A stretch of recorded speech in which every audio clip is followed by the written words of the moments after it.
There's a soccer team so good, FIFA had to change the rules just to deal with them. Not because they cheated, because they won too much. I'm talking about a squad that made grown men cry, made rival coaches quit early, and turned a sport into something that looked closer to art than competition.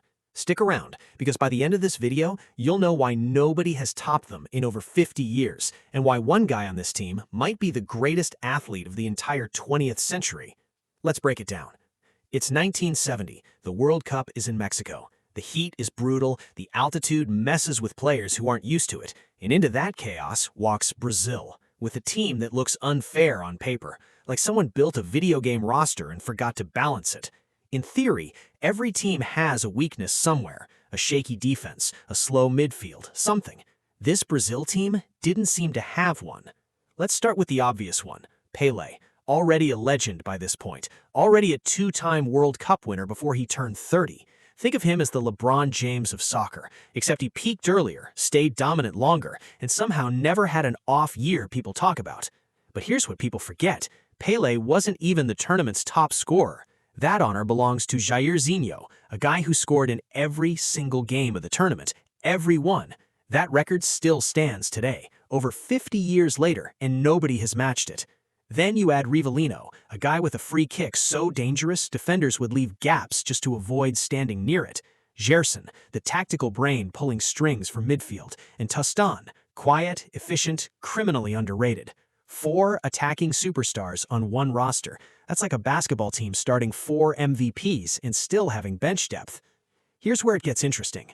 Most teams at the time played it safe. Defense first, slow the game down, avoid mistakes. Boring, but effective.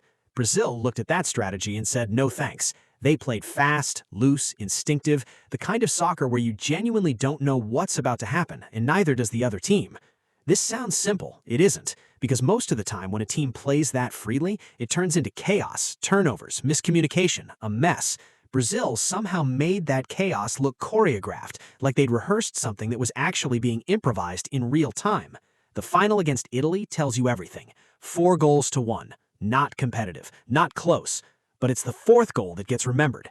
8 different Brazilian players touched the ball before it crossed the line. 8. The move started near their own goal and ended in the back of Italy's net. And along the way, it looked less like a soccer play and more like a perfectly passed relay race. That's not a goal, that's a group project where somehow everyone actually pulled their weight. Because Brazil had now won 3 World Cups, FIFA let them keep the actual trophy forever. Not a replica, the real one. Think about that for a second. The trophy itself had to be retired and replaced because one team was too good at winning it. You know the type. The team so dominant, the entire system has to be rebuilt around them. Now, modern soccer is more athletic, more tactical. Coaches have data on everything. Heart rates, sprint speeds, expected goals. In practice, though, none of that has produced another team that plays with the same joy. Modern soccer is often built around limiting mistakes, playing it safe, protecting a lead. That 1970 Brazil team wasn't trying to avoid losing, they were trying to make you remember them. And whether you were there in 1970 or you're watching grainy highlights on YouTube in your bedroom right now, it worked. So here's the core idea. The greatest World Cup team ever wasn't just the most talented group of players, it was the team that made soccer feel like magic at the exact moment the entire world was watching. So here's my question for you. In a sport now run by analytics, defensive systems, and load management, could a team like that even exist again? Or did soccer trade magic for efficiency and lose something along the way? If you're into stories like this, subscribe. I break down the wildest moments in sports history every single week.